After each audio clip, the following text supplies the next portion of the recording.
once you have the compelling vision that actually gets your passion juices flowing, that makes getting organized much more easy to do. If you don't have a vision or any type of goal or outcome that you want that like actually gets your purpose and passion juices ignited and elevated enough to a level that actually gets you to take action.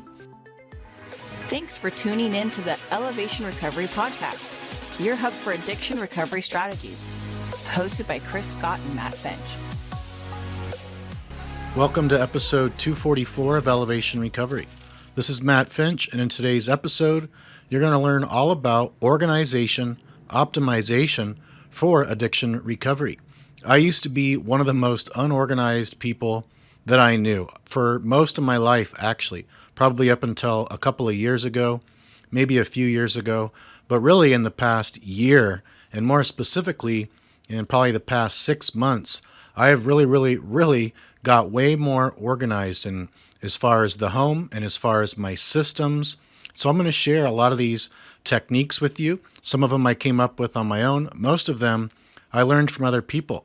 So I'm going to share with you 4 action steps that you can take. I also got some really cool quotes on organization that'll help this topic and this lesson really sink in deep with you, because this is like the most amazing thing ever. One of my favorite quotes ever is by Benjamin Franklin, and he stated that for every minute spent organizing, an hour is earned. And another one of my favorite quotes is, organizing is a journey, not a destination. And that one is oh so true. My organizing journey is still continuing, still optimizing it, and depending on the phase I'm going through in life, depending on new things that I learn, or maybe I learn it through reading or through a podcast, or somebody tells me about it, and so I'll try something else out. So it's not a destination, it's an evolving journey, just like all the things we talk about, and you can continue to optimize all of these. Let's get right into this training. So step 1, we have clean and declutter the home. I don't know about you, but I always feel way better as far as my mental health goes, as far as my focus, and even physical health, my mood state, all these things. If I have a clean and organized, decluttered, beautiful, good energy home, I am like just in a way better mood. I feel like life's so much better versus if the home is really cluttered, really disorganized, and on top of that, if it's also dirty, hasn't been cleaned in a while, my mental health is just in a funk. It's just like, I don't have as much energy. My main thing is ADHD symptoms. So I really have found out about myself that I thrive as far as focus and my mood and overall mental health and energy when the home is really minimal, clean, beautiful, just have mostly the bare essentials that I need. And I've had lots of clients in the past that they were just, no matter what they did, as far as their treatment was going, they just couldn't get the progress they wanted to until they made a day project out of it, or even a half-day project, or even a quarter of a day project, whether it was by themselves or whether they enlisted help of family or friends or a spouse or their kids to really like put on some awesome uplifting music, play it loud if you have to, make a party out of it, and make a to-do list of all the things that you want to do to clean the home, to organize it, to declutter it, to beautify it, to just make it more peaceful and more beautiful and more calming and more uplifting and more relaxing. Most importantly, decluttered. Clutter, you can like feel the energy. At least I can, and I know a lot of other people can. When you're in your home, and it's just like mayhem and chaos everywhere, and there's no rhyme or reason to it. There's just too much stuff. I really pick up on that stuff. I pick up on the energy. So I've found that I need to make it a very regular habit of not only cleaning, that's an essential, but decluttering on a regular basis, whether that's every couple of weeks or every couple of months, depending on how busy I am and what other things are going on. I notice that as soon as things start to get even like mildly cluttered again, or moderately cluttered, God forbid, I notice that I'm not as productive. My mood drops down. My mental health suffers. So this is a huge one. Here's another cool quote for you. Clutter is nothing more than postponed decisions. That's by Barbara Hemphill. Now let's get into step 2 for this customized training for you to optimize your addiction recovery by optimizing your organization. And that is to create a master to-do list using a system I learned from Brian Tracy, who is a famous author and speaker on things like personal development, time management, business, and more. I was just thrilled when I learned this master to-do list system. So here's how you do it if you want to do this. And it tends to work really, really well if you've got a lot of things that have just been piling up. They're swimming around inside your head, and you just, that burns out your mental health. That burns out your energy. That burns out your focus when there's just a lot of things that you have to do but you haven't been doing, that you desire to do but you haven't been doing. Or maybe you've been so busy that you're getting things done, but you're still at a standstill. You're not getting ahead. You're not catching up. Or what a lot of people will do is they'll just keep getting further and further behind with things. And then it just becomes so stressful. So here's how this system works if you want to do it. First, you want to go into a quiet place where you won't be disturbed. Put on some relaxing music, or like right now, I'm listening to binaural beats that are producing alpha waves. Really cool for focusing in like a flow state. And this is the first time I'm trying it out for a podcast, and I'm really loving it. I got the volume on super, super low.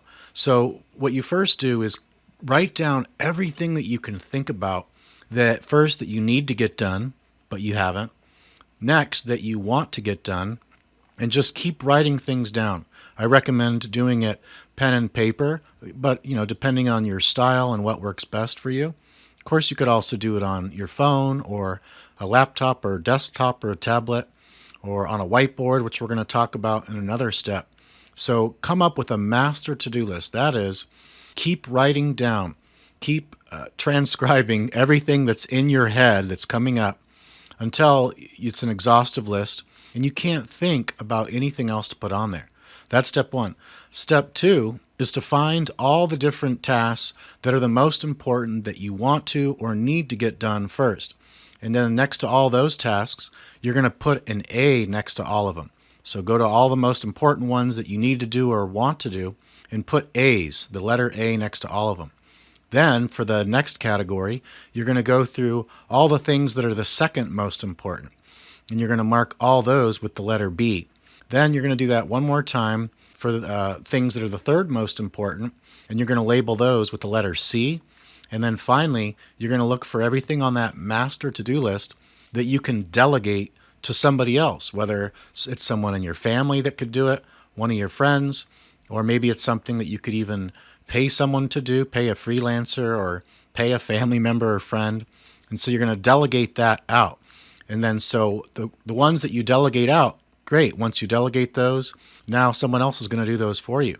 When it comes to the last step, you're going to go through your A's, B's, and C items on this master to-do list, and you're going to sequentially rate these as well. So from the most important A items, you're going to do A1. So that's going to be the primary most important thing on the whole list. So A1, A2, A3, A4, and so on and so forth.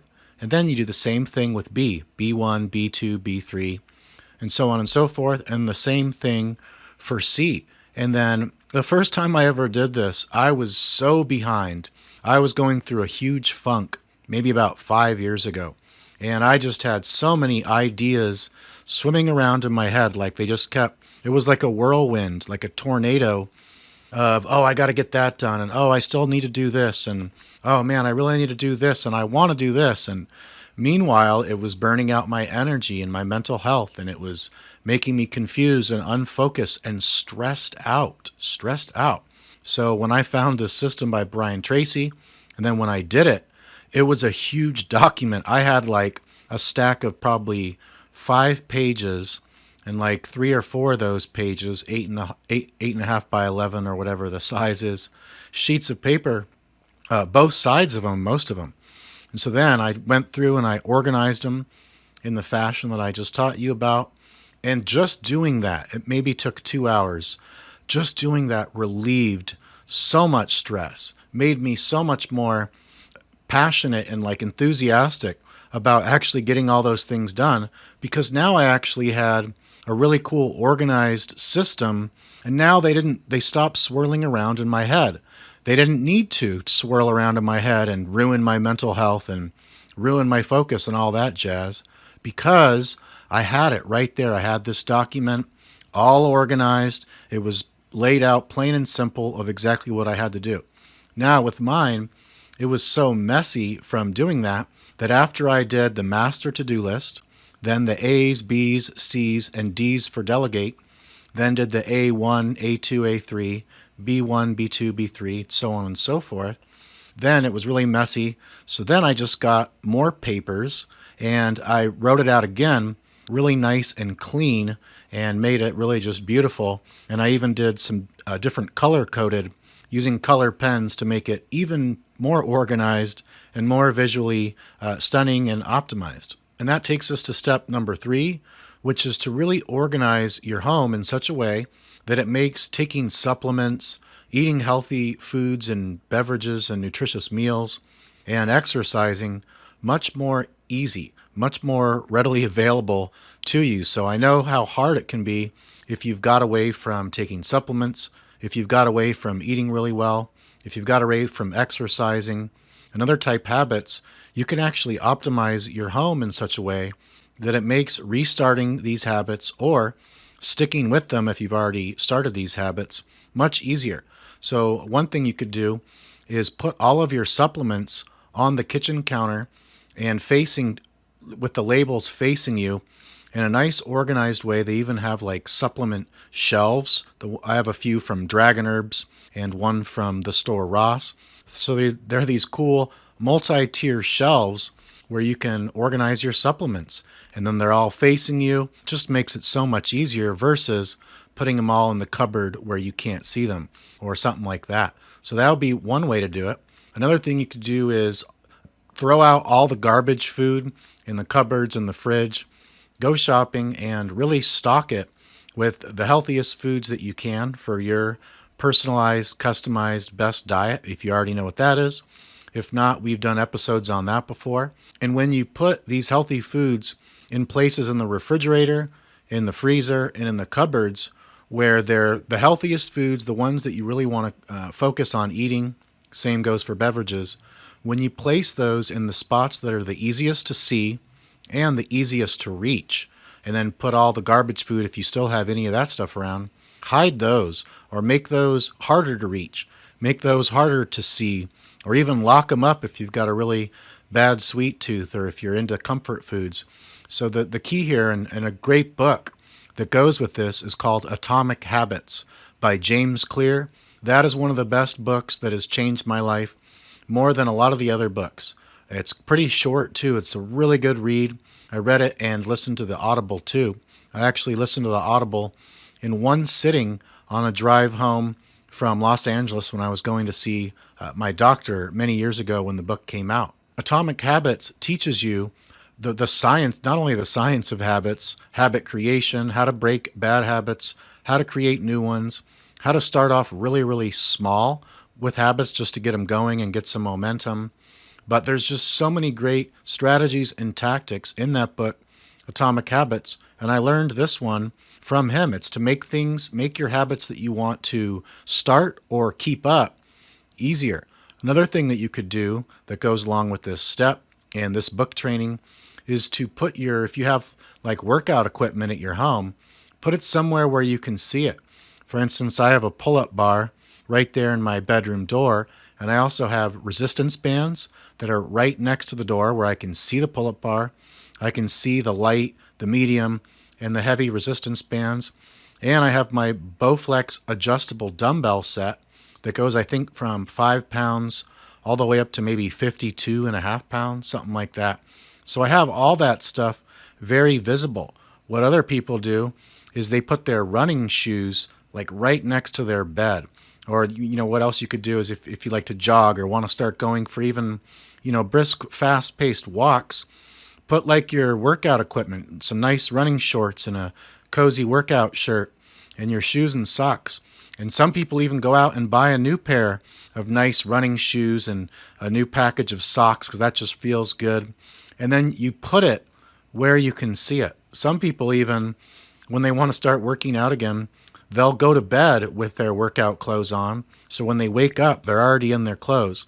So this is just to give you a few ideas on how to optimize your home to increase these health habits that can optimize addiction recovery. Like I said, organizing your supplements into a place and a system where it makes it easier to remember to take your supplements, to take all of them, and to continue doing that on a regular basis. To put your, workout stuff where you can see it if you have that at home, or, put up a thing like a note card, a 3x5 card on your bathroom mirror or your refrigerator that reminds you, like, go to the gym, or put alarms on your phone. There's just so many things that we can do to help make habit creation and habit optimization and sustaining more readily available to us and more easier to do. Here's a quote that I love by Eleanor Roosevelt, which states, "It takes as much time to wish as it does to plan." And that takes us to step 4, which is to purchase and use a whiteboard if you don't already have one. This is what my co-host Chris Scott and I both use. It's so much better for most people, not for everyone. For most people, this is just so much better than a planner. Why? A planner is something that you have to open up. They're usually, even if you get a big one, it's pretty small and you're limited to the space in there, and it can be kind of restrictive. With a whiteboard, particularly Chris and I have really big whiteboards, it just makes it so much more in your face. I wake up every morning, and one of the things in my morning routine is, I do several things before this, but eventually, maybe after I've been awake for an hour and I've done a few other things or several other things, I come up to the whiteboard and I erase the previous day. And then, by that point, I'm in a good state. I've done my morning's health routines. And then I start thinking about, first, what do I have to do today? What are my appointments that I absolutely need to get done? What are like high, action tasks that I really want to do, that I should do? And then I also add in there self-care things like a CBD botanical Epsom salt bath, like a barefoot nature walk, meditation, and so on and so forth. So I'm doing a nice mixture of appointments, things that I have to do, like drop the kid off at school, pick the kid up from school, coaching calls, podcast interviews and podcast sessions, video editing and send files to the master editor who does all the awesome stuff. Her name's Lily, and she's doing all our audio and video episode editing and more. And then, like I said, I also make sure that I put stuff for my self-care, things that I don't need to do at all. They're not appointments. Of course, I could not do them, but my mental health would go down, my physical health would go down, my life enjoyment would go down, and much more. So I make my to-do list for the day that I put up on the whiteboard in pretty big text. I make it a mixture of like things for work, professional stuff, family stuff, personal stuff, health stuff, spiritual stuff, exercise stuff, lots of different stuff. And then so there's a lot of different ways that you can evolve and optimize this for your own self too. Now, if you don't want to use a whiteboard, no big deal at all. A planner is a great way to go if you're just starting out. What some people do is they just put everything that they need to get done and want to get done on a little 3x5 card, and they just either put that 3x5 card up, little index card up, somewhere where they can see it, and they even put it in their pocket, and you can carry it with you. Some people use apps, smartphone apps like Evernote and many other ones. I've tried a bunch of different things, and so has Chris. And for us, the whiteboard technique is that just nothing else compares to it. Now, that could pose a problem for some people if you live with roommates or like family members that you don't necessarily want to see all the things that you have on your to-do list, your action step list. And so that's where a planner can come in, or one of these apps that are more privatized, so to speak. And finally, I know I said this was 4 steps, but I just thought of something else, which would be step 5. And we can start this with a quote by Linda Eubanks, which is, "You'll never get organized if you don't have a vision for your life." When I first quit my counseling job I used to work as a substance abuse, drug and alcohol counselor at an outpatient traditional treatment program. And I worked there for several years at the same place that I did my internship at. And this is after going to school and getting a schooling in drug and alcohol counseling and doing that whole KDAC certification and paying all that money and going through all that training. Then my internship. Then I worked in the field for a few years. I remember sitting in my counseling office with a client actually one day.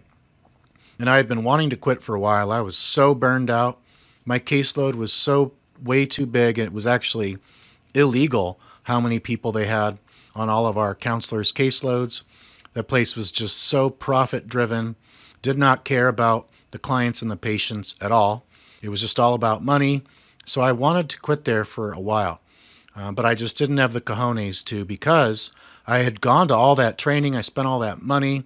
I did all that schooling and the interning, and it was definitely better than going back to restaurants, which I had done before. It was definitely better going back to customer service, which I had also done before. But I remember one day, I remember this specifically. It feels like yesterday when I'm thinking about it. And my intuition, my inner soul guidance system told me, it just sent me this huge signal and was saying to me, your time here is up. It's time to move on. Normally, I'm really present. I was really present with patients and clients, depending on whether they were on medications or not. And I just remember just sitting there going, whoa, it hit me literally like a ton of bricks, or figuratively like a ton of bricks. I was just like, whoa. And I think within a week after that, I gave my 2 weeks notice. I knew I had to give my 2 weeks notice because for number one, I knew I wasn't supposed to be there anymore. I felt that inner soul guidance system calling me to the future, getting out of my comfort zone. That career was a great stepping stone into what I'm currently doing. I had never been an entrepreneur before, except for when I was a cannabis dealer and sold other drugs at times, but mostly cannabis. And that was like my only entrepreneurship. And that stuff sold itself back when it was illegal here in California. Of course, it's legal recreationally here now, and it sells itself. So I was really afraid. Was I smart enough to become an entrepreneur? Was I disciplined enough? Was it the right timing? Did I know enough about entrepreneurship? And my answers were like, no, no, no, no, no to all those limiting beliefs. But eventually, I went to a Tony Robbins seminar, Unleash the Power Within, and that gave me the motivation and, more importantly, the belief. I crushed all those limiting beliefs, and I had the belief that I could do it. Now it's just a matter of, getting up the courage to give my 2 weeks notice at that place. So that day in that session with that client, I felt that. It hit me like a ton of bricks, like I said, and I just knew, oh, wow, I can't do this anymore. It was like making me not just hate it all of a sudden, like I was like not even able to do it. Just that's how powerful of an internal signal that I was getting. So giving my 2 weeks notice to my boss, probably within a week after that, that was my way of burning the ships. If you've never heard the story about, I think the name is Hernan Cortez and his army, they, centuries ago, they went on a conquest to go, destroy a civilization. And when they got all their ships there, went across the sea, landed, and I'm not sure if this story is true, but it's a cool story. He ordered all of his men to burn their ships. Why did he do that? Because if they burned all their ships, they didn't have an escape route. They didn't have a backup plan. They were either going to win or they were going to die because they couldn't escape. So giving my 2 weeks notice at that career was my way of burning the ships. And then after that happened, I felt this huge sense of relief. And then after my last day and packed up my office, and I remember driving home and just literally driving into the sunset. I was driving towards the ocean where I lived right by the beach, away from the facility, and the sun was setting, and I had my plant and my light and a few other things from my office. And I just felt so awesome, like this new chapter of my life. So the first thing I did when I got home was I started to get organized, just all the stuff we're talking about here today. And more importantly, I started to create a vision for what I wanted my future to look like. That vision that I started to create was the current life that I'm living. Matter of fact, the current life that I'm living is even beyond the vision that I had in many regards. And it was like coaching people and creating content and being a private practice addiction recovery coach and doing things like blogging and coaching and doing this virtual treatment stuff on here and sharing it with the world. That was the vision that I had come up with. And so then that vision was so motivating for me.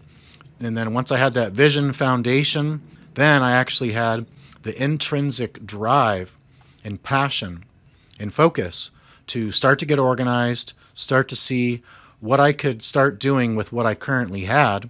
And at that phase, a lot of it was learning, a lot of it was reading books, and also, going to seminars and going to workshops, business workshops, marketing workshops.